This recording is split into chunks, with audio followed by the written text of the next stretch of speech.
Well, President Obama says he will work with Congress to change the oversight of some of the National Security Agency's more controversial surveillance programs. We can and must be more transparent.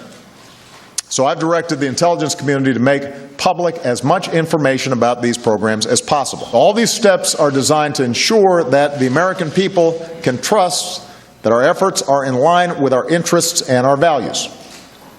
And to others around the world, I want to make clear, once again, that America is not interested in spying on ordinary people. Do you believe him?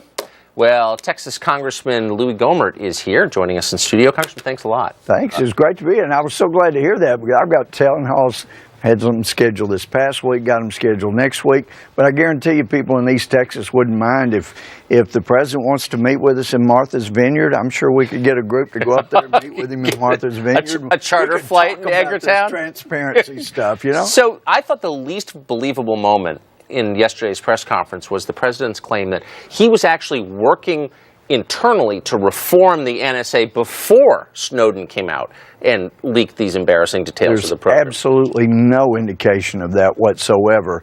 And I was shocked, you know, because we've got some Democratic friends that have been saying they were concerned about what was happening. Sure. And I know there are people in Homeland Security and intelligence that say, no, this is really helping. And I'm going, it would help if you put a soldier in every home, but we don't want to give up that much of our liberty. But back when we passed, I wasn't there for the original bill, but the extension, the Patriot Act was never to be used unless there was a foreign tie, a foreign terrorist. And so when I went over and asked one of my more liberal Democratic friends, why didn't you vote with us on the Amash Amendment? He said, well, here's what I was given. And it was a printout that he had been given from his party that said the law is very clear. There has to be a tie with a foreign terrorist or it can't be used. I'm going, well, actually, that is true, but that's not what they were doing. So I really hope that on both sides, I know the president's not on board. He loves getting all this information, everybody's phone log in the country, but I think we're going to have people on both sides of the aisle that are going to come together and we're going to stop this. This was never supposed to be used. Well, yeah, I mean, the idea was, just to be totally clear, the idea was we're going to look at the electronic communications of foreigners who want to hurt us. But the current reality is the U.S. government has access to every keystroke you type into the computer while every keystroke, every phone call.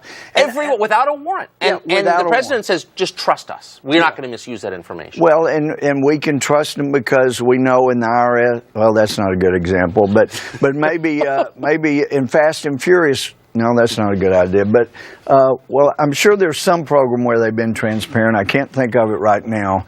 But we got to get to the bottom of this. People's privacy is at stake. Here's what I don't understand. In the last 24 hours, 2 email providers have gone out of business voluntarily rather than turn over emails of American citizens to the U.S. government.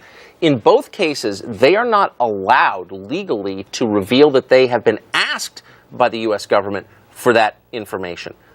What kind of society is it where a company can't even say the U.S. government has asked us for this information? Oh, they don't Why ask, the gag they order? demand. They demand. And that is something that needs to be changed.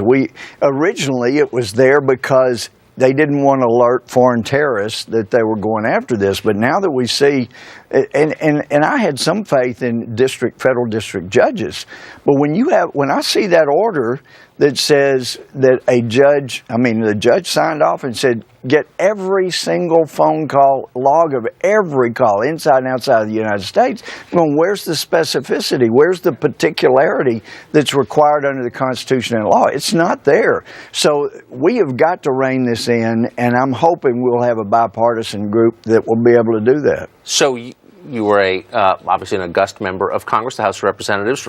August, I love that. I think, in my view, you are. I like that adjective. But there has been talk, there are rumors that you might be pushed into seeking a Senate seat. Are those rumors? I've had a lot of people ask me that, particularly Tea Party groups, and I think the best indication is look at my fundraising and look at senators, and you can see he's been very august in his fundraising. Yes. And I was still planning on running for the House again. Okay. Well, I'm an objective journalist. I obviously can't betray my personal opinions, but I hope you run.